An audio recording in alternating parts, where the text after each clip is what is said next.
Saya Fergian Adi Nugroho dari kelompok KK42 ingin menjelaskan apa sih COVID-19, cara pencegahannya, penyebabnya, dan penanggulangannya. Oke, yang pertama, COVID-19.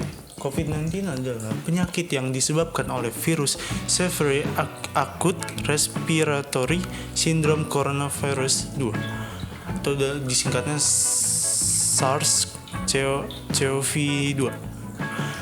COVID-19 dapat menyebabkan gangguan sistem pernapasan, mulai dari gejala yang ringan seperti flu, infeksi paru-paru, seperti pneumonia. Oke.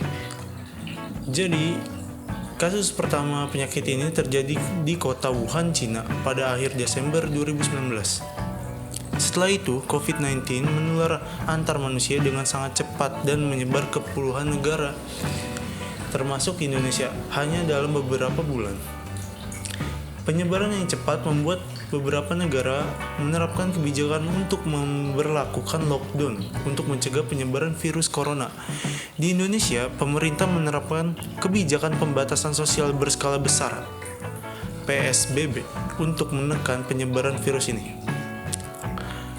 Oke, langsung saja ke penyebabnya. Jadi, penyebab COVID-19 ini disebabkan oleh SARS-CoV-2, yaitu virus jenis baru dari coronavirus, kelompok virus yang menginfeksi sistem pernapasan. Infeksi virus corona bisa menyebabkan infeksi pernapasan ringan sampai sedang, seperti flu, infeksi sistem pernapasan dan paru-paru, seperti pneumonia. Jadi COVID-19 awalnya ditularkan dari hewan ke manusia. Setelah itu diketahui bahwa infeksi ini juga bisa menular dari manusia ke manusia. Penularannya bisa melalui cara-cara seperti berikut ini. Yang pertama, tidak sengaja menghirup percikan ludah droplet yang keluar dari penderita COVID-19, bersin atau batuk. Yang kedua, memegang mulut, hidung, dan ataupun mata tanpa mencuci tangan terlebih dahulu setelah menyentuh benda yang terkena droplet penderita COVID-19. Yang ketiga, kontak jarak dekat kurang dari 2 meter dengan penderita COVID-19 tanpa mengenakan masker. CDC dan WHO menyatakan COVID-19 juga bisa menular melalui aerosol. Aerosol itu partikel zat di udara. Meski demikian, cara penularan ini hanya terjadi dalam prosedur medis tertentu, seperti bronkoskopi, intubasi endotrakeal, hisap lendir, dan pemberian obat hirup melalui nebulizer. Lalu, gejalanya itu seperti apa sih? Gejala awalnya infeksi COVID-19 bisa menyerupai gejala flu, yaitu demam, pilek, batuk kering, sakit tenggorokan, dan sakit kepala. Setelah itu, gejala dapat hilang dan sembuh atau malah memberat. Penderita dengan gejala yang bisa mengalami demam tinggi, batuk berdahak atau berdarah, sesak napas, dan nyeri dada. Gejala-gejala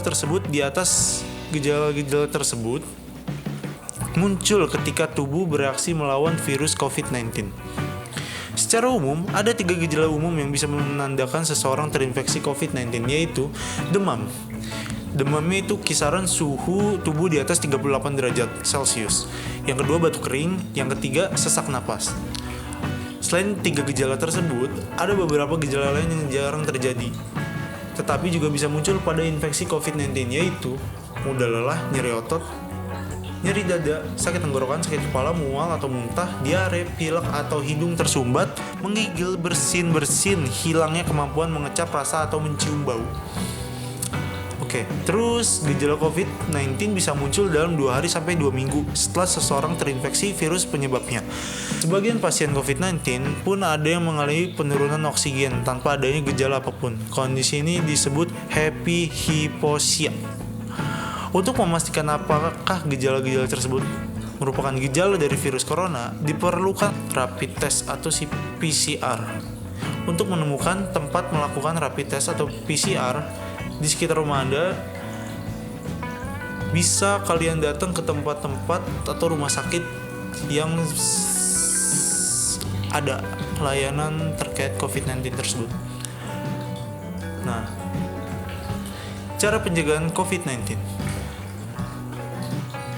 Ya, sampai saat ini masih belum ada sih vaksin untuk mencegah infeksi virus corona penyebab COVID-19. Oleh sebab itu, cara pencegahannya yang terbaik adalah dengan menghindari faktor-faktor yang bisa menyebabkan Anda terinfeksi dari COVID tersebut. Yang pertama, terapkan physical distancing, yaitu menjaga jarak minimal 2 meter dari orang lain. Dan jangan dulu keluar rumah kecuali ada keperluan mendesak. Jadi kalian kalau mau keluar rumah, yang benar-benar genting aja. Yang sekiranya tidak penting, lebih baik di rumah aja. Yang kedua, gunakan masker saat beraktivitas di tempat umum atau keramaian, termasuk saat pergi berbelanja bahan makanan. Yang ketiga, rutin mencuci tangan dengan air dan sabun. Kita langsung masuk ke tahap pencegahan COVID-19. Pencegahan COVID-19 bisa dilakukan dengan cara melakukan physical distancing dengan menjaga jarak minimal 2 meter dari orang lain. Dan jangan dulu keluar rumah kecuali ada keperluan mendesak. Yang kedua, gunakan masker saat beraktivitas di tempat umum atau keramaian. Yang ketiga, rutin mencuci tangan dengan air dan sabun atau hand sanitizer yang mengandung alkohol minimal 60%, terutama setelah beraktivitas di luar rumah atau di tempat umum. Lalu selanjutnya yang keempat, jangan menyentuh mata, mulut, dan hidung sebelum mencuci tangan. Lalu tingkatkan daya tahan tubuh dengan pola hidup sehat. Nah, cara meningkatkan daya tahan tubuh itu kalian bisa berolahraga di pagi hari. Tapi olahraganya di rumah ya, jangan di luar. Berjemur juga dapat meningkatkan metabolisme tubuh. Karena dengan berjemur di pagi hari kita mendapatkan vitamin D dari sinar matahari yang baik untuk metabolisme tubuh kita. Lalu selanjutnya, hindari kontak dengan penderita COVID-19, orang yang dicurigai positif terinfeksi COVID-19 atau orang yang sedang sakit demam, batuk, atau pilek. Lalu selanjutnya, tutup mulut dan hidung dengan tisu saat batuk atau bersin. Kemudian buang tisu ke tempat sampah. Dan yang terakhir, jaga kebersihan benda yang sering disentuh dan kebersihan lingkungan termasuk kebersihan rumah. Oke. Cukup sekian penjelasan terkait COVID-19 dari saya, Fergian Adi Nugroho, kelompok KKM 42. See you, bye-bye. Assalamualaikum.